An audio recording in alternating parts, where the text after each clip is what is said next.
Bustin' out, bustin' out.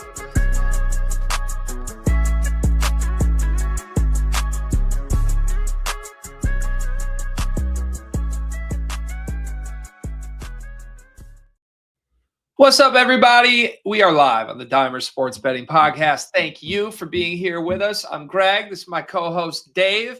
It's my favorite week of the year. The NCAA tournament is upon us in college hoops. Dave, how are you?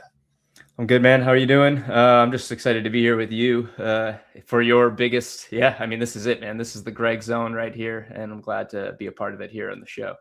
It's like Christmas if Christmas was 4 days in a row and started on Thursday and ended on a Sunday and came every single year, and you didn't know what was going to happen on Christmas. You know how normal Christmas you get like presents and you give presents and there's cookies and good spirit. And the tournament, it's like your spirit could be broken 10 minutes into it. It's the surprise element that comes and gets you. I love it. I'm excited, as you can tell. And we have plenty more, even outside of the college basketball world, to discuss, including some breaking news in the NFL world. Jalen Waddle to the Denver Broncos. We'll give you our reactions later in the show. We've got King of the Court preview in the NBA world, as always. But first, we start our show with some wins from last weekend. Should have bet that. This one feels pretty good to me, Dave. Cam Young in the clutch on Sunday. We were all over it. Yeah, he came up huge. I mean, this one feels really good. I specifically selected Cam Young for our boost on Bet365. He was not technically a value play. He was just slightly under fair odds at our base odds in our prediction. With the boost, it took him into an edge play. I was kind of tuned out for Sunday. He was 4 back. Ludwig Aberg looked like he was cruising, so I figured he had it locked up. Went to make dinner, threw on Peacock to put on The Office as we cooked dinner, and there's the players. I figured I'd pop it on. It's hole 17. It's a dead heat. 13 under for Cam Young, and he comes up clutch. Well, little help from Matt Fitzpatrick to miss, come up a few inches shy of forcing a playoff, which would have gotten a little spicy, but it was a good day all around for Cam Young and the Dimers boost. Another fun little one here from the website over the weekend. It's kind of my new favorite article series, is just taking a look at 4 or 5 angles from the NBA slate, whatever stands out from the Dimers Pro projections, looking at matchups and seeing what stands out from, trends and all that. This was one that I liked. Nuggets Lakers going head to head. We had Jokic and Doncic atop the board. If you played them for this little triple-double parlay, called out, cashed at plus 750. They also hit the 50 PRA each. Jokic comes up short of hitting the 30 points parlay here, but a nice little way to just apply the projections once again across so many different markets and stuff, even though we don't show, triple-double odds or probabilities on the site. Lots of ways to use the tools, and I love pointing those out in that article series. Become my favorite thing to do lately, alongside these golf things. I love it. Yeah. Yeah. Look at you, Dave. You shining star. You. Great job. It was a good week to tail Mr. Dave here. He was leading us using the Dimers Models Insights as his guide, but that's the goal of this show. The reason we do this every single week is to hopefully have these successes. And if you did tail any of these, let us know. Either tag us in the Discord or hit us on social media to let us know that you shared in our winnings. By the way, easiest way to use Dimers these days is on the app. And we've got a special promotion ongoing for you, time sensitive, as you can see on the banner above us right here. We will give you a Dimers Pro 3-day free trial only on the app. Make sure you download the Dimers app, get in there. It's the easiest way to use all of the models' insights in real time. Dave, can you tell them more about why the app is so easy? Yeah, we also just added a pretty big update to it with our projections hub and all the match predictions. If you go into the hubs for each sport on site, you'll find every match prediction with our money line, spread, over, under, player projections, if applicable, in that little individual game hub. Those are all now on the app. So are the projections, both of which I would use to find things like that Jokic and Luka Doncic triple-double. So now you have all that in your pocket with the latest update. More and more updates coming soon down the line. So good time to get it now, get used to it, and see what comes down the pipeline. Great time to get it now. And if you are a college basketball fan, a college basketball bettor, just like me, we'll do our NCAA tournament preview here shortly. But there's a bunch of good stuff. Time sensitive for Thursday later this week. All these games are starting. You got the play-in rounds tonight and tomorrow. Obviously, other tournaments are ongoing as well. The NIT is getting started here soon. The Crown this year. Plenty of postseason basketball to choose from, but more futures than normal in the college basketball world on the Dimers site. Odds, probabilities to make the Sweet 16, the Elite Eight into the Final Four. So go check it out. Lots of great ways to use this data. In the app is the easiest way, and you can get Dimers Pro for free for 3 days with a trial in the app. Make sure you take advantage. Okay, let's talk about that trade next. The NFL world finally got some groundbreaking news. I think we had some minor moves in the last couple of weeks. This one got my full attention. Jalen Waddle to the Denver Broncos, along with a 4th rounder in exchange for a 1st, 3rd, and 4th round pick package that will now go to Miami. What's your instant reaction to this? Definitely think this was kind of the big move we were waiting for. I think Ken Walker might have been the biggest, free agency move as far as high profile player, especially coming off of his end of season run. But I was kind of waiting to see what the Dolphins would do, especially after moving Tua. Like, do they try to just kind of roll with what they have, or are they going to hit the full reset button? Certainly looks like that is now the case. Great move for the Broncos. They get a slightly younger, very good wide receiver alongside Cortland Sutton. Emerging Troy Franklin as now wide receiver 3, most likely. Precisely the move I think they needed to make the offense to that next level. Bo Nix coming off that ankle injury from the AFC divisional round, but he's expected to be ready for OTAs. So, I put him on MVP watch. It's pretty early. He's 35-1 in that, but giving him a weapon like Jalen Waddle opens up his offensive ceiling. Certainly, he was a top 10 passer last year, 25 touchdowns, 11 picks. If you can improve in both of those avenues, plus 4,200, 4,500 yards, take the team back to the playoffs, win the division. Certainly see that and within the realm of possibilities. So probably the best, most exciting move, I think, so far of this NFL offseason, at least as far as anything that impacts fantasy or MVP markets and stuff like that. Yeah, it feels like the splashiest move. Definitely let's put our chips in move for the Denver Broncos. And to an extent, it makes me take them seriously as Super Bowl contenders and absolutely Bo Nix in the MVP market. Pretty big statement of their belief in Bo Nix coming off this injury. Certainly. Maybe that's my big surprise to this. And I am probably in the category of Bo Nix skeptics. Now, they were right on the doorstep prior to the injury in this playoff run. So maybe they just are looking at the AFC like, hey, this is wide open. Why not go for this? I think that would be a fair move for any front office that feels they can capitalize on this sort of wide open window in the AFC right now. But I don't know. It's one of those moves for me. Like, I've never really understood how good Jalen Waddle really is. He's had some great fantasy years, and then he's sort of plateaued, and you've never really known whether you should blame Tua or the quarterback system. Yeah. So, how confident are you that Jalen Waddle is like a wide receiver 1 in that system? Maybe 1A, 1B with Cortland Sutton. I think either one of them can probably make the case. I think Jalen Waddle's ceiling is higher. You could tell he definitely plateaued alongside Tua's kind of leveling out or, dipping down as well. The last couple seasons weren't quite, I think, what we could see from Waddle. And the Broncos just didn't really have that second top target. It was Troy Franklin, Pat Bryant, Evan Engram all mixed together. RJ Harvey out of the backfield, a lot of mixed bag stuff here. Now that just gives them a whole nother element to the offense. If Bo Nix is healthy, it's all good.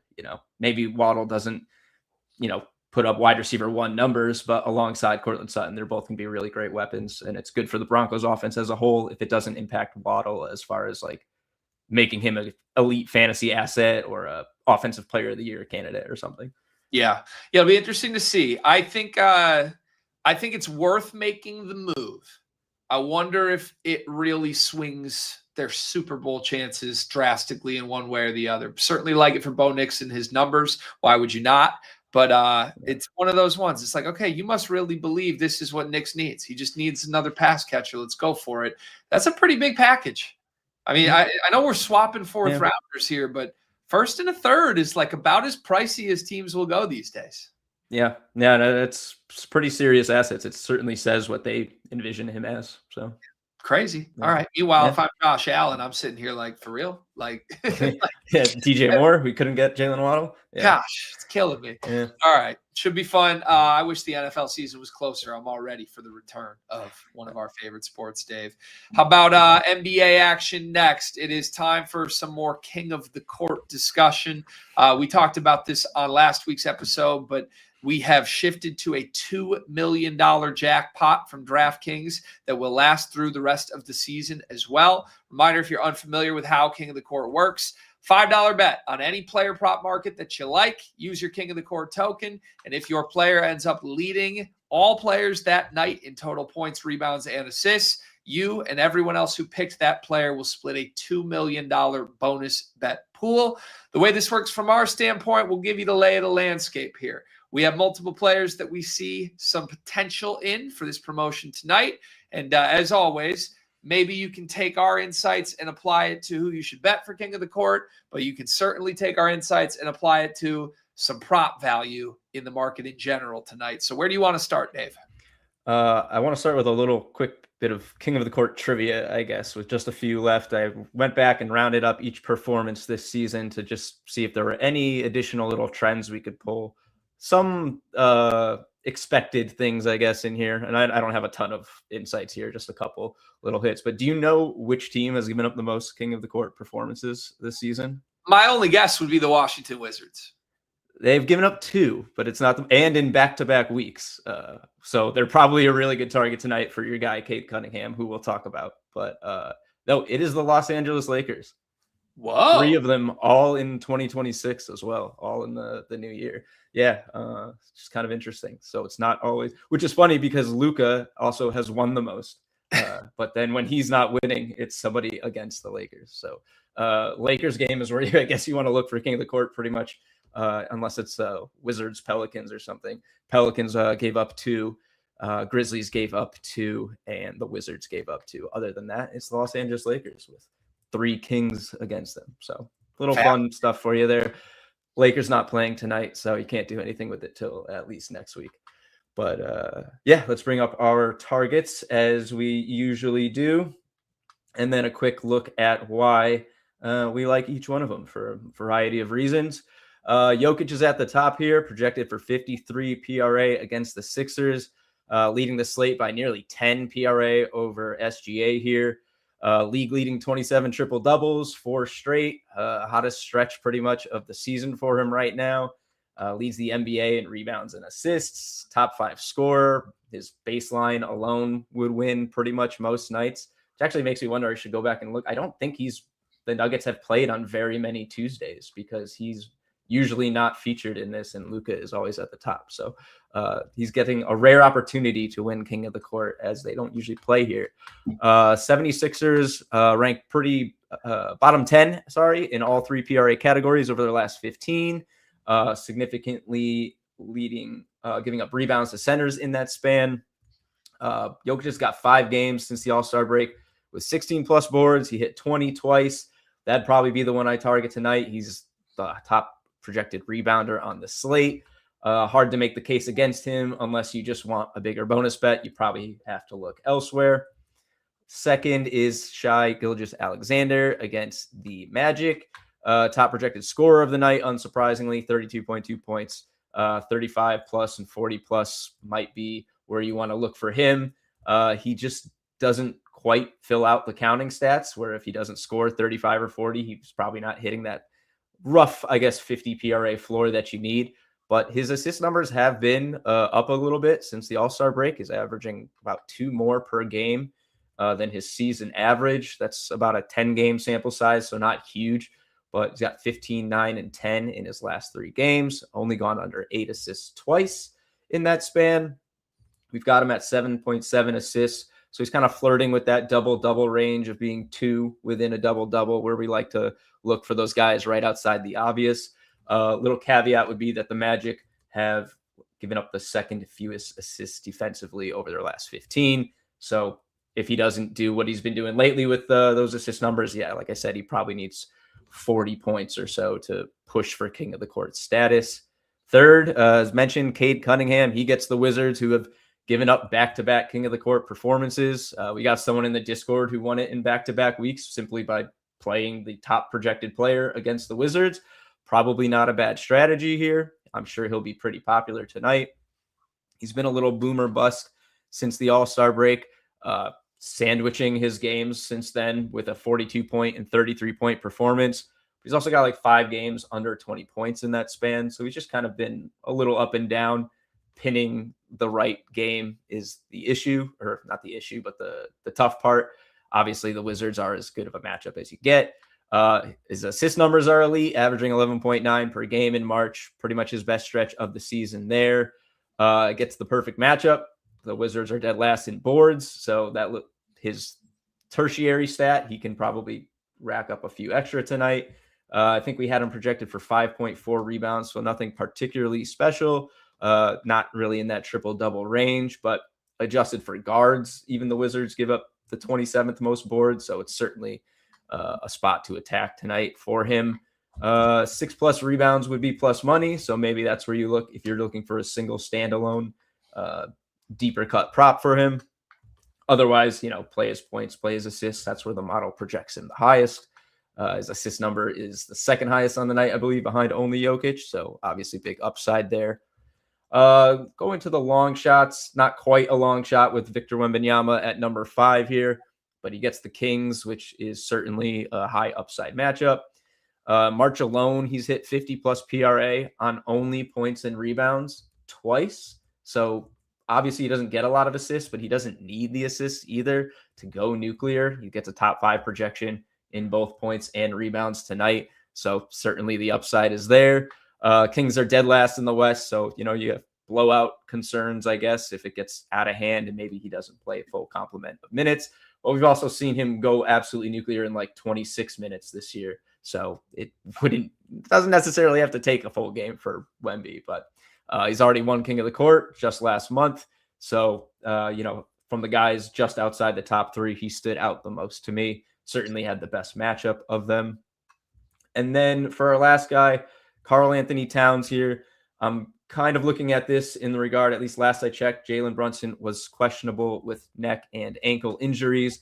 Certainly a factor if you're playing Cat tonight. So, there's no rush to bet King of the Court. You're not worried about odds here. So you can wait pretty much until game time to make sure you're not betting against yourself with player statuses. But I would look at him as the sleeper, I suppose, of the night. He's just outside the top 10 in the PRA rankings, but his rebound projection puts him in top 5 at 11.4.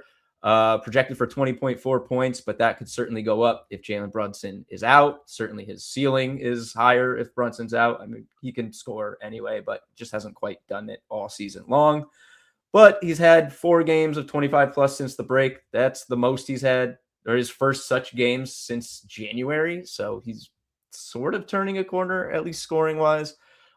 Pacers are a great matchup, 29th in scoring defense, 23rd or worse versus centers in all 3 stat categories for Cat tonight. So if Brunson's out, I think he's the highest upside.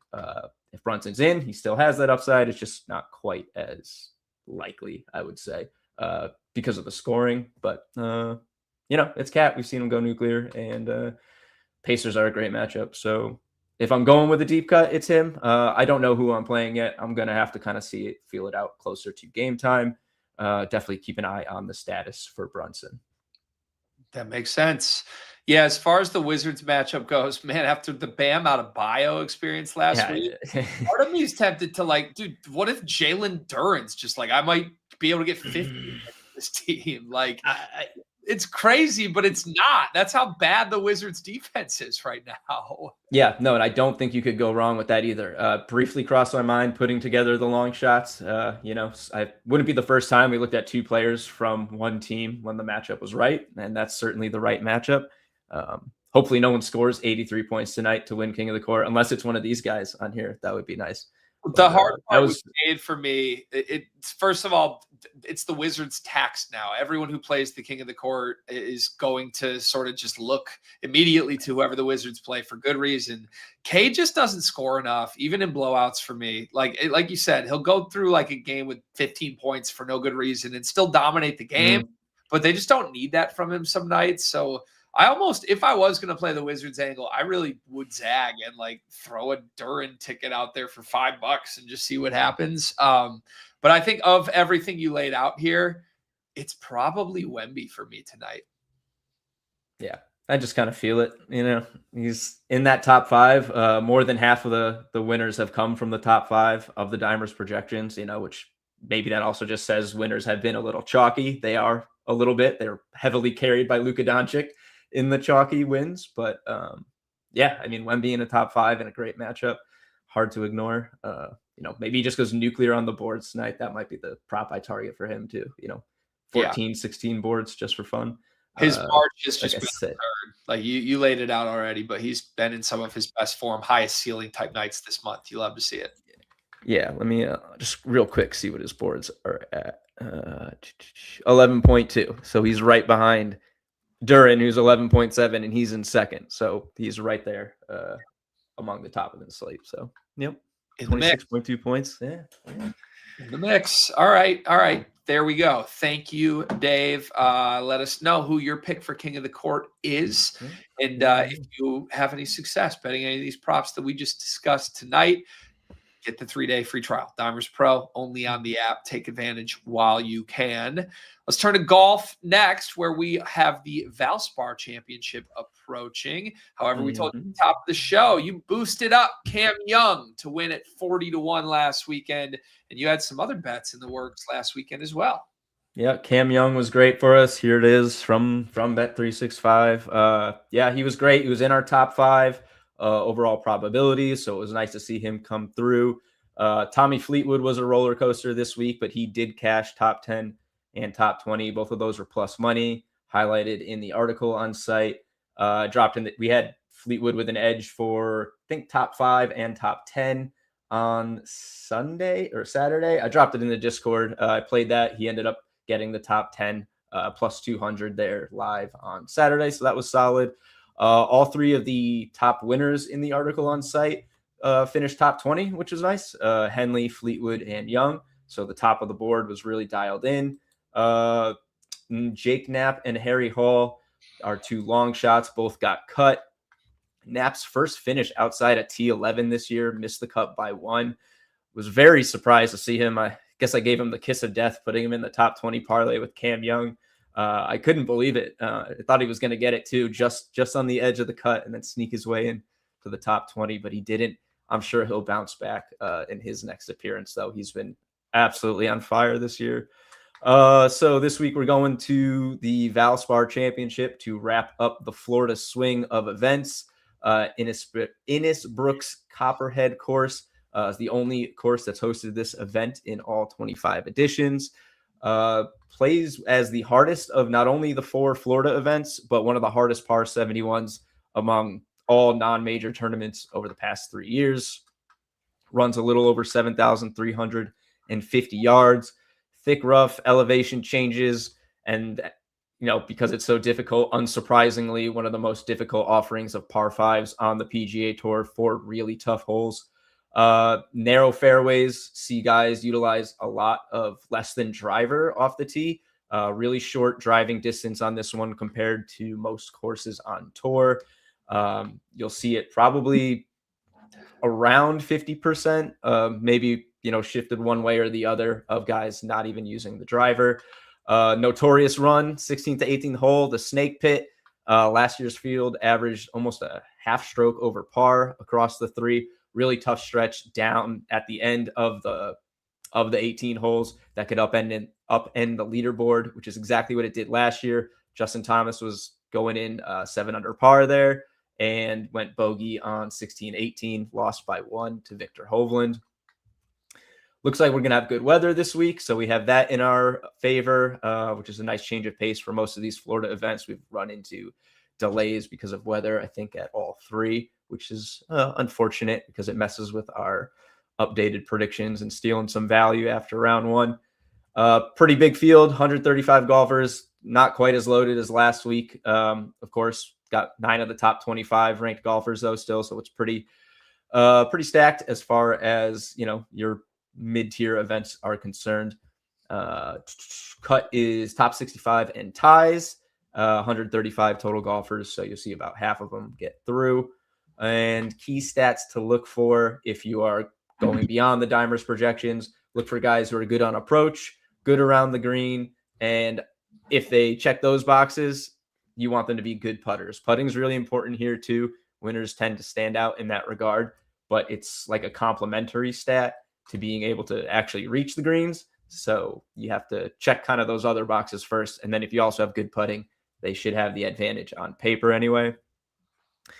Not a lot of notable storylines, I'd say. Nobody really making their debut or returning. Victor Hovland's back to defend his title, which, as mentioned, he won down the stretch with the snake pit biting Justin Thomas. And yeah, let's get into some of the value. Bring up the predictions here and see what we got. It's mostly top loaded this week, which isn't super uncommon. However, there's no Scotty Scheffler or Rory McIlroy in the field eating up, 15 to 30% of the probability. So it's kind of interesting to still see the value at the top, despite, Xander Schauffele here leading with just under 10%. So we'll mostly just focus on these top 3 guys right here. As far as edges are concerned, I got a couple of guys to watch to keep on your radar. And when I was putting together my notes, did not have our confirmation on this week's boost, but it came through before the show. So I will throw that in here and we'll talk about that as well. So Xander Schauffele at the top, 9.7%. You can get him fair. Fair odds would be plus 930. You can get him at 11-1 on a few books here. So it's rare, I think, to see that the favorite for the Dimers model is inside 10-1, if not, one of those big heavy hitters. And not that Xander isn't a heavy hitter, but even in a wide open field, our model's saying he should not even be plus 1,000. So that's a pretty good sign of his upside here. He started to make a move last week, and I thought he was going to wrap it up pretty much, but undid himself with a third round 74, still finished solo third. So he's very dangerous. 4 straight top 25s since a cut and 41st place finish to start the year. 2 top 10s in that span. He's got a pair of T12s and a T5 in his 3 appearances here. Only 2 rounds over par over those 3 appearances. So he's great at this spot. He's our model's favorite. You're also going to get good value on him for a top 10 finish as well. So he's short by comparison to the field, but he looks like a really good bet based on form, course history, and model value. Going just second, you got Matt Fitzpatrick. Thought he was going to sink our chances of Cam Young winning this past week, but he didn't sink the putt, set up our man for the tap-in win. He's been really sharp this year, 2 top 10s, 2 other top 25s, but a mixed bag at Copperhead. He's got 2 missed cuts and a T5, so hit both ends of the spectrum as far as results are concerned. Pretty well-rounded game this year with some positives, ranking 15th on approach, really good scoring, mixed with some negatives, ranks 104th in putting and scrambling from the rough, so well below the field average there. Not tons of value in the placements, at least from like a high edge perspective, but you are getting a little bit here at 25%, plus 340 for top 5, almost 40%, plus 175 for top 10. This would be about plus 155, I believe, for fair odds. So you are getting a little bit of an edge on him in placements. Minus 120 at top 20. He's one of only 3 golfers with minus odds for a top 20, which is a little bit notable, but not really a ton of value in that regard. And then Akshay Bhatia, 6% to win. You can actually get him as long as 22-1 on Bet365, but he's an edge all the way out to plus 1560. So you're pretty much good on him no matter where you go. Started out looking like a rough year for him with 2 missed cuts. That looks like a distant memory now. Hasn't finished worse than T16 with 3 top 10s. A pair of those are top 5s, plus his playoff win at the Arnold Palmer Invitational, which we caught with value at 12-1 after his pretty solid start, and he was still 5 back. So the model's loving the value on Batia this year, and now we're getting it pre-tournament. Wish he was a little longer because that's pretty, he hasn't been this short all season, but he's been very good, and this field isn't loaded, so it makes sense. His course history here is not really unlike his season. Missed the cut his first 2 appearances before finishing with a T17 last year in his best finish. Very hard to find faults in his game. Ranks 9th on approach, 26th in scrambling, 10th in putting, which is that bonus we talked about, 27th in bogey avoidance. Really only hit to his game is off the tee, where he's a little bit below field average, but that should kind of level out a bit here because it's very difficult and everybody's less accurate here. You also find an edge on him all the way out top 20 plus money here at 52%. So he should be minus odds. So you could ladder him up pretty confidently, even if the edges aren't enormous. This should be inside plus 400. So that's still a solid edge there. He would be a guy that, like I said, I would probably ladder him up this week. You'll find an edge here on Ben Griffin. I'm off the Ben Griffin train right now. He's just getting worse lately. Probably why you're getting these odds on him. You'll see 35-1, and the other guys around him are, a little bit shorter. Even down here, Jordan Spieth 25-1, and he's a shorter probability. But I can't get behind Ben Griffin with what I've seen. Bolder bettors than I am will have to take a shot on him this week. 3 golfers that I think you should just look at. Not a ton of value on them. Actually, one of them does now because he's our boost. So we'll talk about him first, actually, and that is Jacob Bridgman. We got him with a boost here. Covering up the odds. We got him from plus 2,200 up to plus 2,500 at Bet365. This guy's 26 years old, having a ridiculous season. He's ranked 1st in FedEx Cup points this year, won the Genesis, has 2 other top 5s, 4 other top 20s, hasn't finished worse than T18 this year, leads the field in strokes gained putting. He's a fair play as short as plus 1,800. So even if you can't get the Bet365 boost, you'll get an edge on Bridgman. You can also get an edge on him for a top 20. He is plus 130 at 49%, gets the little Dimers model flame for a top 20 finish. And while we're on the subject of Bridgman, we also have a little top 20 finish of him and Batia to both finish top 20 at Bet365. Got that from plus 300 up to plus 341. Batia 51.9%, Bridgman 49.1%. Very high probabilities, both of them in the top 5, which is pretty much what I've been looking at to get these top 20 parlays, is just 2 guys the model likes probability-wise.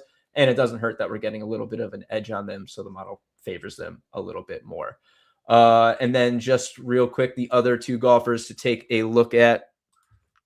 Austin Smotherman, he's way down here. Let me find him, actually. 0.8% plus 6,000. Real deep cut here. He's been either great or bad this year. T2, T8, T13 on the great side, 3 cuts and a withdrawal on the other. Accurate driver, great on approach, bad putter. No value at all, but he's a guy to watch because he's been so volatile. You just can't be surprised if you see him in the mix, either early for like a first round leader or late coming up there and stealing a top 10 or something. And then one last guy, he's not even that much further down here, only 0.5%, but 125-1, Billy Horschel.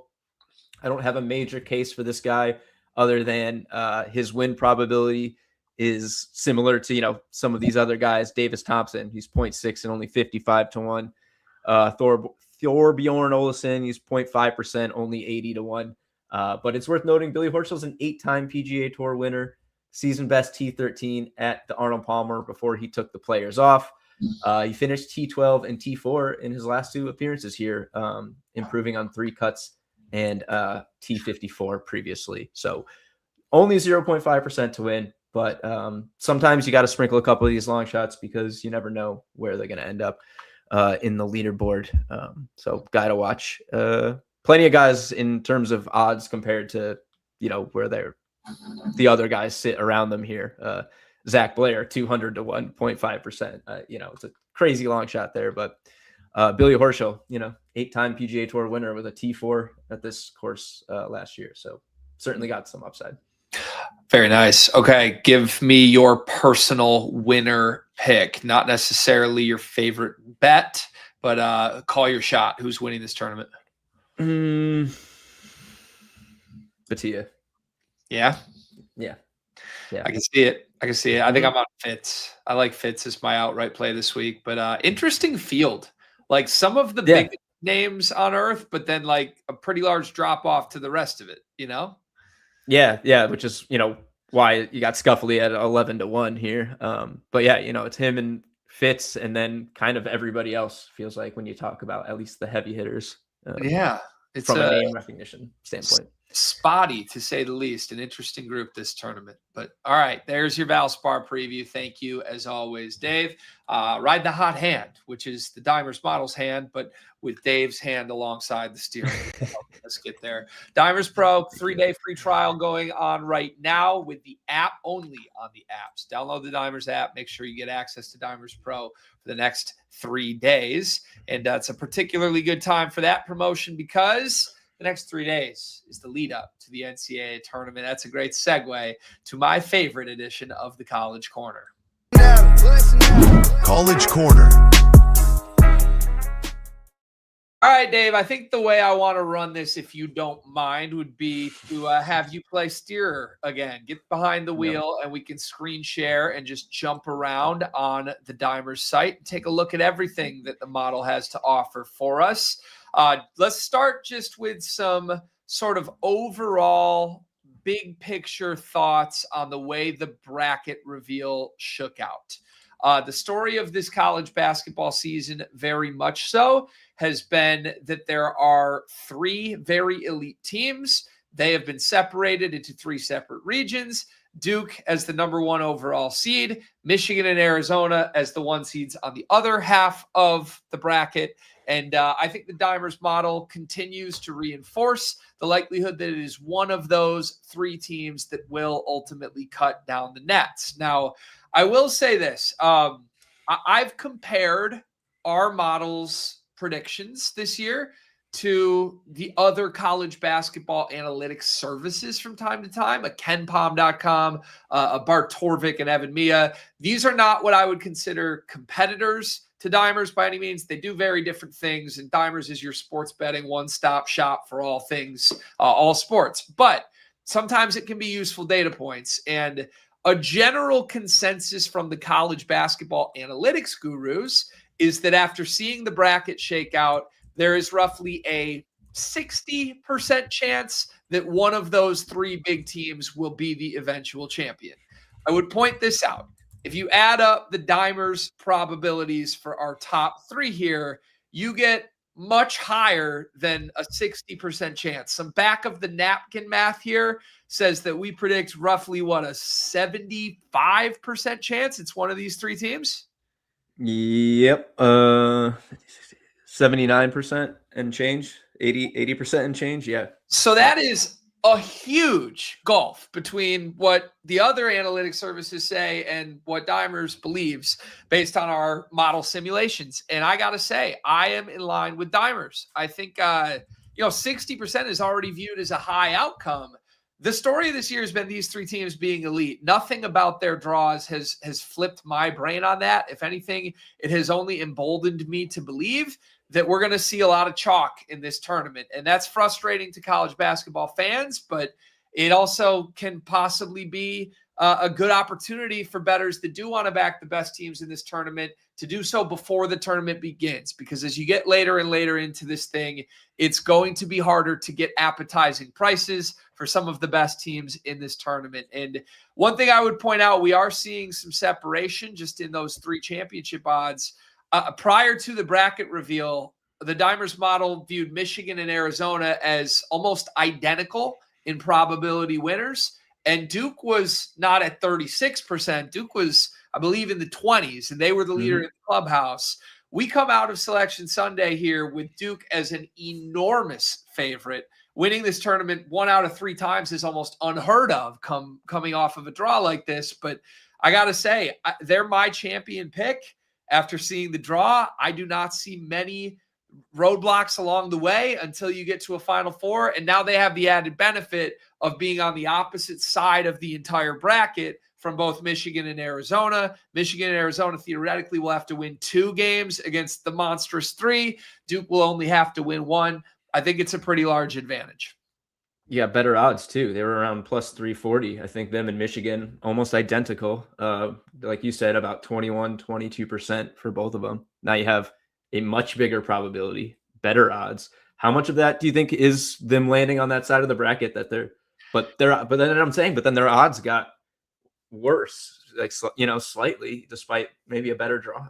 Yeah, it's a mix. I think I think the odds drop is due to injury concerns, but I would point this out. After losing their starting point guard to what looks like a season-ending injury, they just rolled through the ACC tournament and won the tournament. Like I saw nothing on court that scares me, that leads me to believe Duke is a different team than they were. And that sounds crazy when you lose a starting point guard, but when you have the best player in the country, Cameron Boozer, who really has point guard skills as a 6'11" forward, it may just make their defense better playing more through him in the half court, as crazy as that sounds. So the nice thing about the Divers model, as you can see, we have odds and probabilities for both winning the championship and then also to reach various checkpoints in this tournament. So if you want to just click through, why don't we jump to reach the regional finals? So this would be to make an Elite 8 run basically in this tournament. And as you start to scroll through, you can find a couple spots where, the Divers model will basically give you a guide to what various parts of the draw might be appealing. And you highlighted the one I was interested in here, Illinois, with a 52% likelihood of making the Elite 8 at plus 155. Their draw, the team they would be playing in the Elite 8, is Houston, and you see Houston with a 10% less likelihood of making it to that Elite 8 threshold, but yet Houston is the favorite. They're the 2 seed in that region at minus 120. So, look, if we do get to the Sweet 16 and it's a chalky bracket to that point, you'll see Illinois versus Houston head-to-head.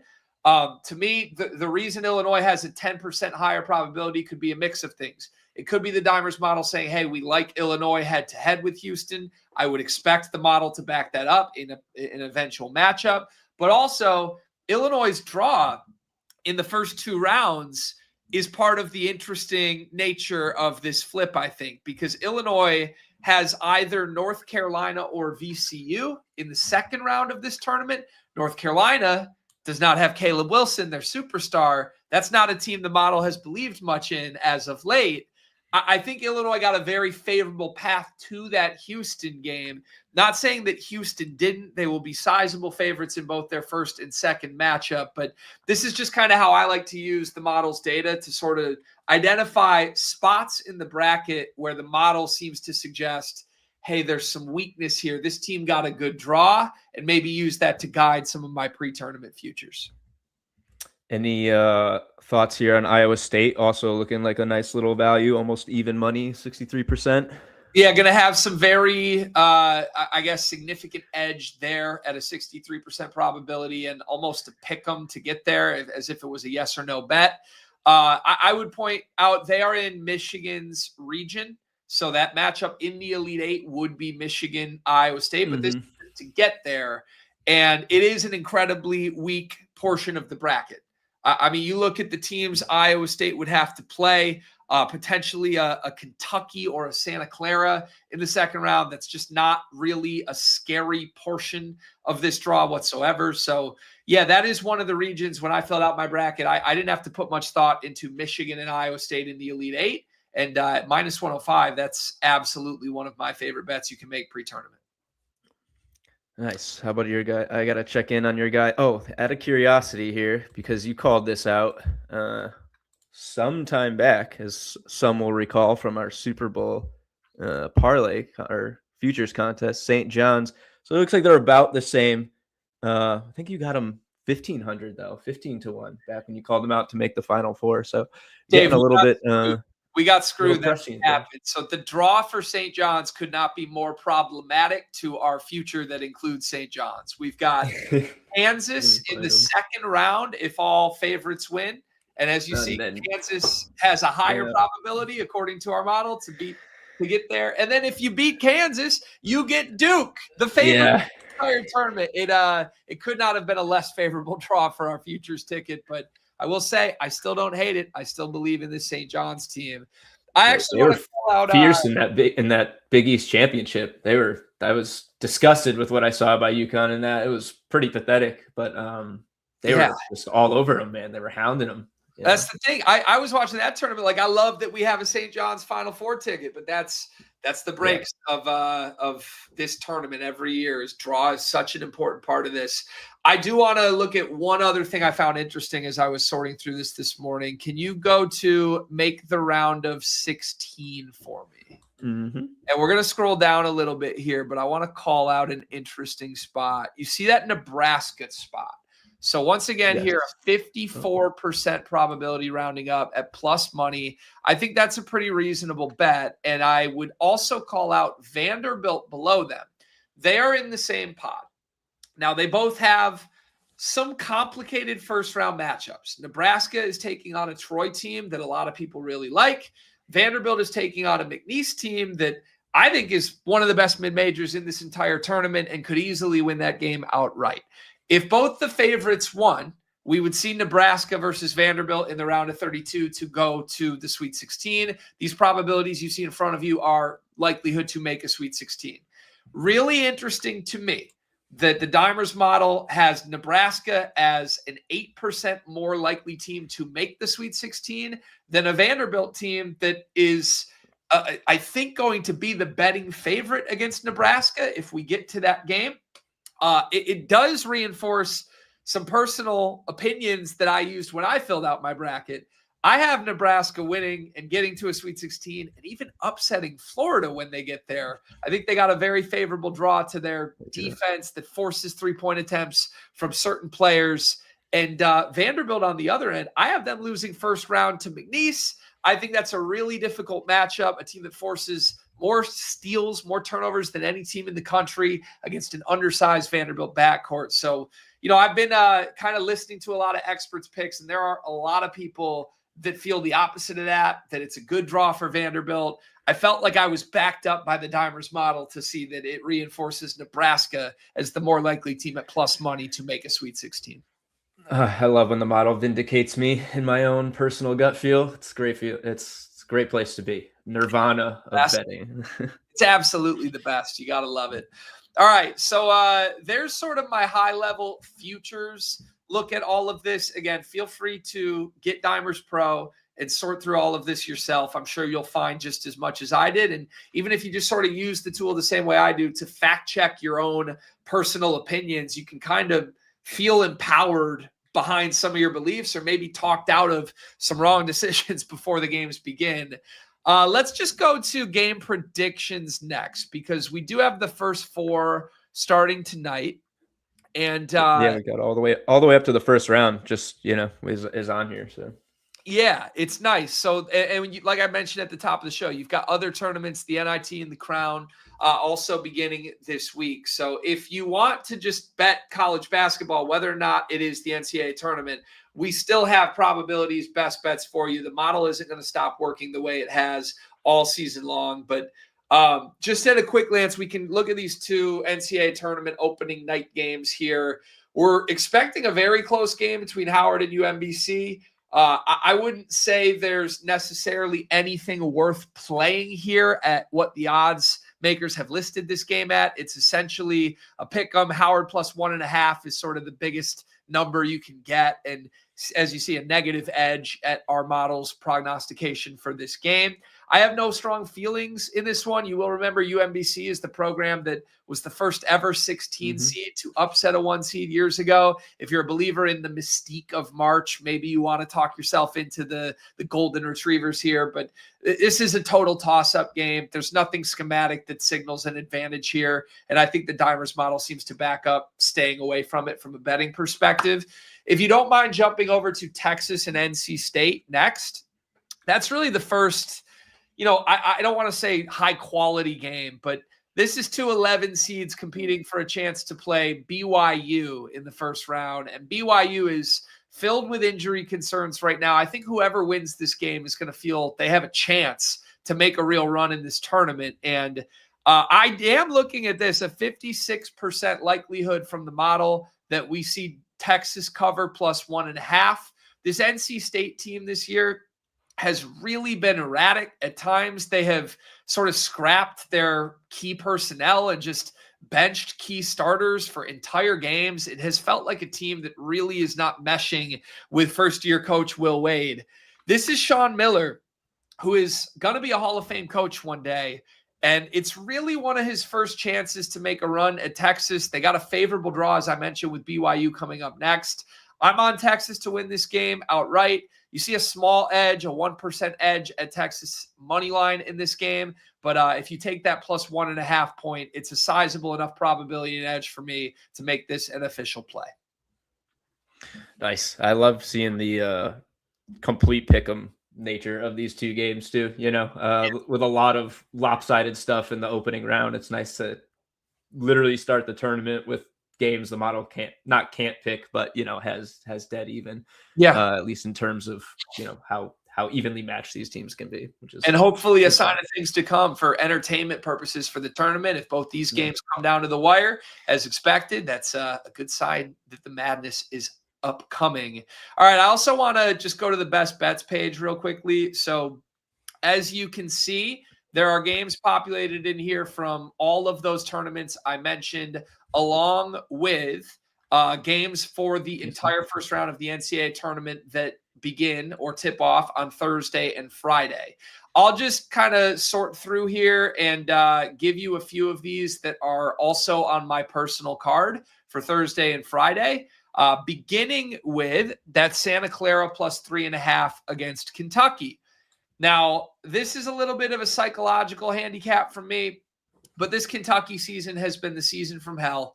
This was the team that spent more money on their roster than any other team in college basketball, a $22 million roster. They have been clowned for it mercilessly because this team has played like a middle-of-the-pack SEC team. And they won 2 games in the SEC tournament as slight favorites last week.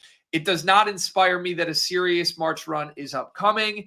They get a Santa Clara team that I think is going to absolutely just relish in the fact that they get a chance to pick off a brand of Kentucky's nature. Santa Clara has picked up some very high-quality wins down the stretch of this season, including 2 wins against St. Mary's, who I believe was the best team in the West Coast Conference this year. I think sometimes you've got to look for teams that are really ready to just conclude their season and move on.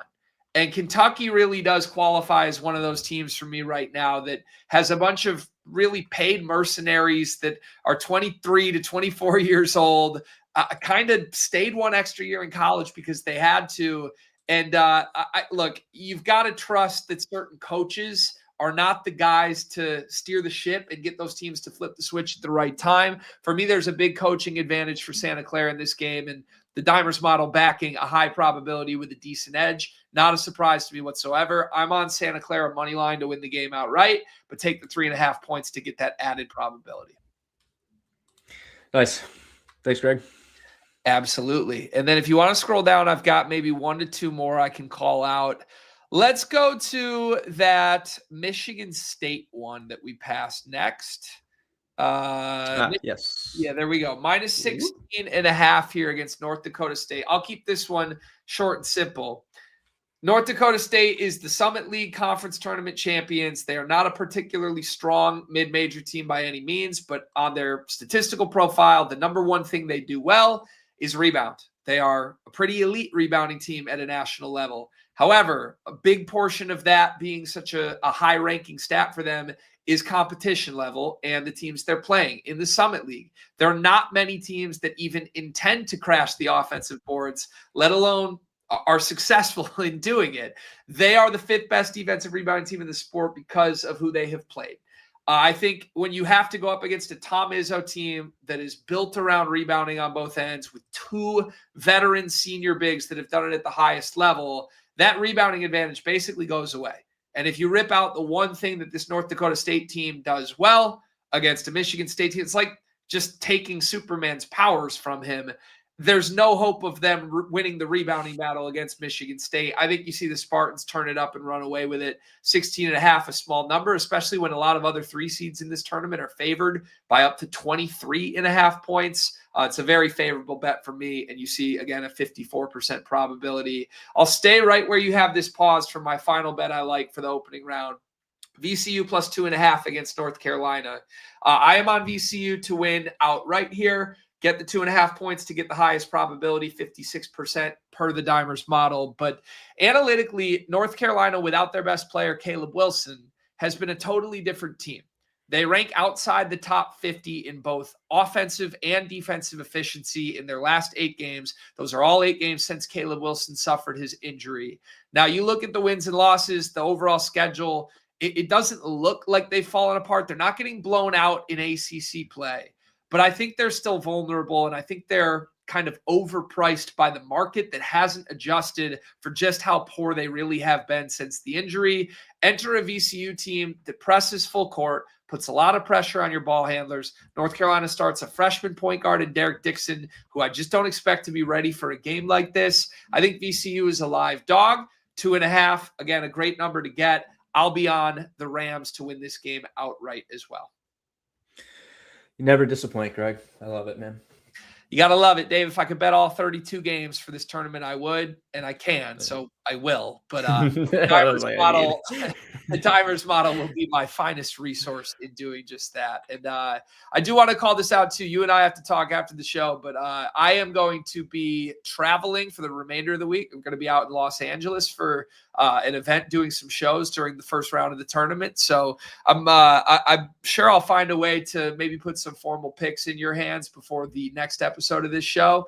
But make sure, however you are intending to consume college basketball this week, subscribe to the Dimers Sports Betting Podcast for all of the latest updates. Get that Dimers Pro free trial. You're going to want to try it out for the next 3 days, only in the Dimers app. And I appreciate your help all season long as I've been able to bring these college picks to the card. Hopefully we can all make some money down the stretch of this season. Love you. I couldn't do it without you, man. I'd be doing this solo and floundering with my college basketball and football knowledge without you by my side. The College Corner has been a crucial part of this show, and I'm grateful for it. We complete each other, Dave. It's just how it's meant to be. All right, let's close the show. Hang on, I got something that come up. Good segue to complete this program. While you were chatting about the tournament, I just took a quick peek on the YouTube stream. We got a couple people in the comments there, and one person has asked for a 3 or 4 pick fire parlay for the NBA slate tonight, Greg. So 3 or 4 picks, 750 or so. And while you were talking, I was tapping in some stuff from King of the Court, and I think we've got something for him pretty much built from the Dimers model probabilities and projections here. So let me add this bad boy into the stream here. Cooking. Make things nice and quick. And actually, when I put it in, it was plus 748. So it was right where they were looking. Has slightly changed now, but it's still pretty good. So we got Cat for 12 boards here, Wemby for 12 boards, Jokic for 10 assists, and SGA for 30 points. All 4 of those guys featured in King of the Court. I'll pull up the projections real quick. SGA 32.2 projected right there. Jokic 11.3 assists. We're right there. Wemby and Cat 11.2 and 11.4 boards. So you take them for less than 1 board over our projection. You get yourself a little plus 816 King of the Court prop projection parlay from the Dimers model and slightly from my brain for anybody who's interested. For Fergie Ferg 2 times. This goes out to you in the YouTube chat. Shout out Fergie Ferg. Let me love you long time. Dave, very, very nice job. 8-1 there. We appreciate it. Lock it in, folks. Okay, let's close the show. What else is on Dimers this week? What's on Dimers this week? You already know. It's a tournament. Need we say more? We'll have tons of stuff, as much as we can possibly do. We'll try and put some stuff in the app for people who fire that up. Get your 3-day free trial. You'll find some little bonus content in there. There were tons of sportsbook promos last year for the tournament. FanDuel had an underdog of the day. I don't even remember exactly what it was. I think there was a jackpot for picking the longest seed underdog, the highest seeded underdog to win. So if they have something like that, we'll be trying to cook up plays for it. We'll have some boosts. We'll have some exclusive partner stuff, as much as we could possibly churn out over the first few days when there's plenty of games. We will keep an eye out for some futures. As Greg talked you through, there were a ton of angles teams in the overall bracket. We have our own simulated bracket, so I'll compare that with the futures odds on the regular predictions and see if we could find some nice deep cuts or sleeper plays or anything of value that stands out for the model. Golf predictions after every round, of course, daily hockey, daily NBA. We'll see what we do as far as a Thursday show, since Greg will be traveling. Hopefully he'll send us some clips for something to use. If not, I'll come up with some NBA, NHL stuff for us to play around with on possibly a little live stream or something. So we'll have some fun with it. It's all on Dimers. You know where to be. Love it. All right, Dave. Thank you very much. Good luck to everybody this week. Thank you for listening, and we'll see you again on Thursday. Listen up.